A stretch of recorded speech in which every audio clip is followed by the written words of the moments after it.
Il était une fois, dans la magnifique ville de Lagos, une jeune femme nommée Héloïse.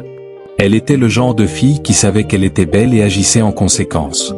Sa peau brillait comme du caramel fondant, et ses vêtements dégageaient un mélange irrésistible de vanille et de miel. Sa collection de parfums comportait tous les classiques de luxe que l'on puisse imaginer. Sa garde-robe était le rêve de toutes les filles, car Héloïse vivait une vie que les hommes ne pouvaient qu'envier, portée par une richesse incommensurable. Bienvenue sur Miroir du Monde Éveillé, n'hésitez pas à nous laisser votre point de vue de l'histoire car nous aimons vous lire. Incroyable abonné. Cependant, cette richesse s'accompagnait d'orgueil, un trait de caractère que même ses parents ne pouvaient corriger. Héloïse se croyait la préférée de Dieu. Elle se vantait toujours d'avoir été créée un jour férié, lorsque le ciel avait eu le temps de parfaire sa beauté. Si pleine d'elle-même, elle ne ressentait pas le besoin d'interagir avec ceux qu'elle appelait les lutteurs. Héloïse n'avait jamais eu à lutter pour quoi que ce soit. Son père était un magnate du pétrole, propriétaire de plusieurs puits dans le pays. Il l'aimait plus que tout et ne lui laissait jamais rien manquer. Son allocation mensuelle était suffisante pour mettre quelqu'un sur la voie du succès.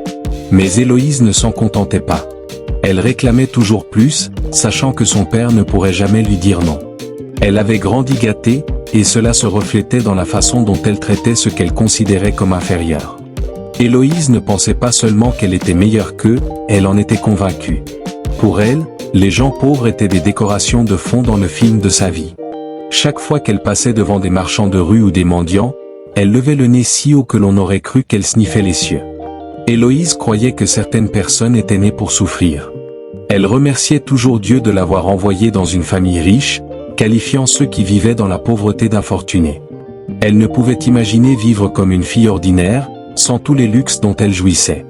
La demeure de son père était si vaste qu'elle contenait une piscine en forme de V rappelant la première lettre de son nom. Sa chambre possédait un lustre qui aurait pu changer la vie d'une famille entière. Pourtant, malgré tout ce qu'elle avait, Héloïse manquait de bonté.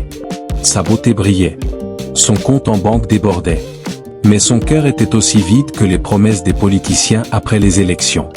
Son père et sa mère avaient essayé de la corriger à plusieurs reprises, lui rappelant que la vie pouvait changer à tout moment. Mais Héloïse refusait d'écouter. Elle disait à sa mère que la vie ne pouvait jamais changer pour quelqu'un comme elle, car elle n'était pas née pour souffrir.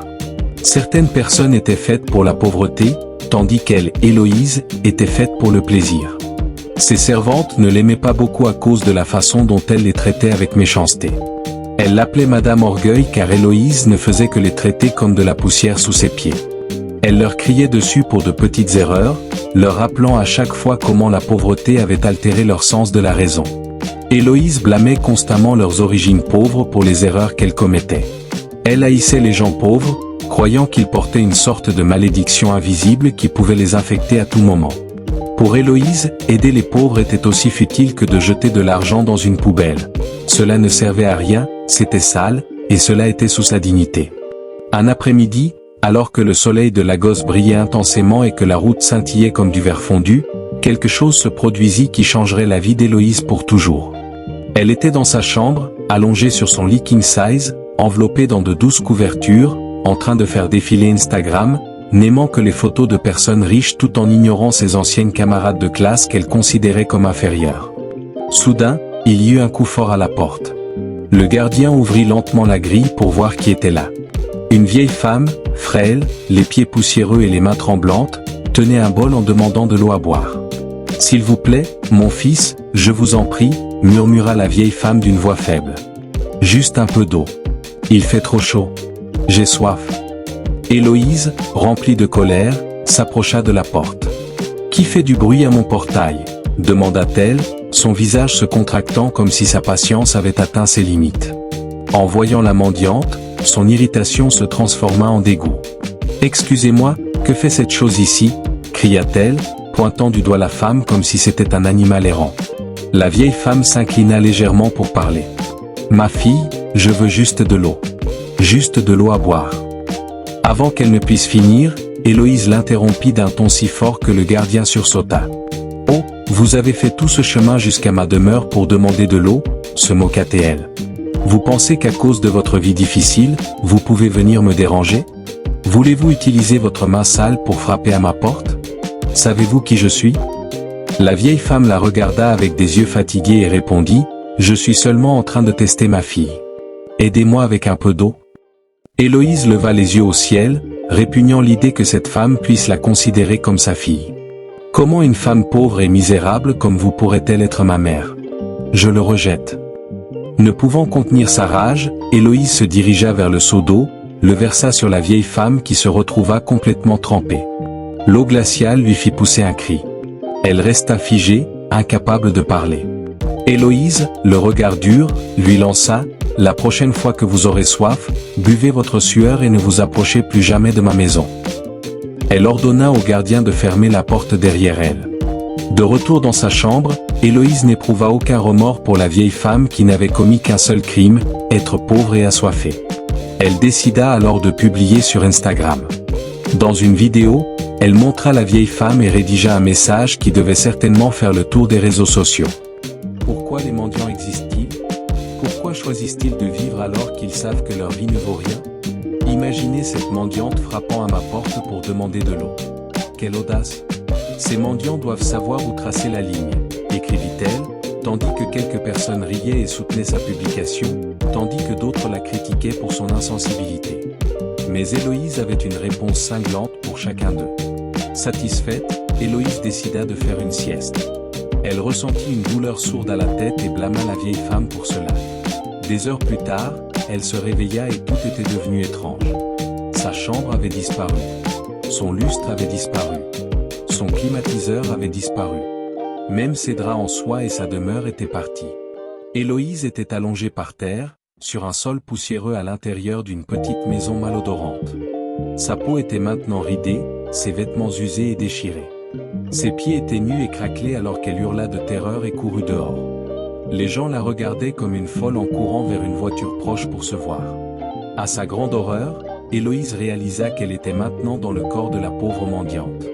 Elle restait immobile, essayant de comprendre la situation.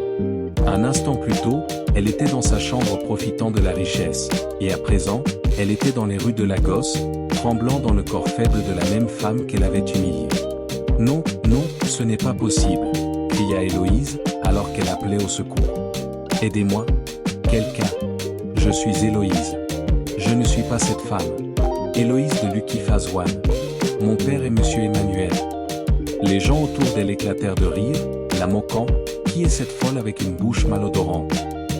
Héloïse, réalisant qu'elle avait perdu tout ce qu'elle avait, sentit pour la première fois de sa vie un véritable sentiment de peur l'envahir. Elle pleura, mais pas des larmes délicates, ce furent des pleurs bruyants, moches et embarrassants. Alors qu'elle tentait de retrouver son ancienne vie, elle croisa son ancien personnel. Ses servantes, qui l'avaient tant aimée, la regardèrent avec des yeux pleins de pitié. Héloïse s'approcha d'elle, mais elles lui tournèrent le dos, dégoûtée de ce qu'elle était devenue. Cette expérience perça son orgueil, la brisant de l'intérieur. Elle erra sans but, chantonnant des mots de tristesse et de désespoir. Elle ne pouvait plus se vanter de sa richesse, car elle avait appris à quoi ressemblait la réalité. Elle se souvint de la vieille femme à qui elle avait craché sa colère, et la honte fut écrasante. Les jours passèrent et Héloïse se trouva à chercher la manière de retourner dans son corps. Elle se mit à aider ceux qu'elle avait autrefois méprisés. Elle se sédenta, partageant sa nourriture, même avec les plus malheureux. À chaque acte de bonté, elle sentait un poids se lever de son cœur. C'était un long chemin vers la rédemption, mais Héloïse se tenait maintenant debout, le cœur rempli de gratitude. Elle se mit à prier pour comprendre ce que cela signifiait vraiment vivre dans l'amour et dans la compassion. Elle espérait qu'un jour, un miracle lui permettrait de retrouver son corps et de vivre les leçons apprises. Un matin, alors qu'elle errait dans les rues, elle se réveilla dans sa chambre, surprise par ce qu'elle voyait. « Mon Dieu !» s'écria-t-elle. « Je suis revenue !»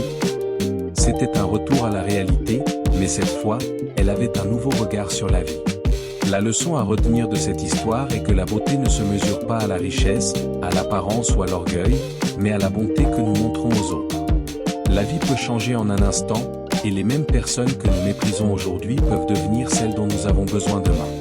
Merci d'avoir regardé cette vidéo, n'oublie pas de t'abonner et nous dire depuis quel pays vous nous suivrez et partager pour nous encourager et à très bientôt pour une nouvelle vidéo.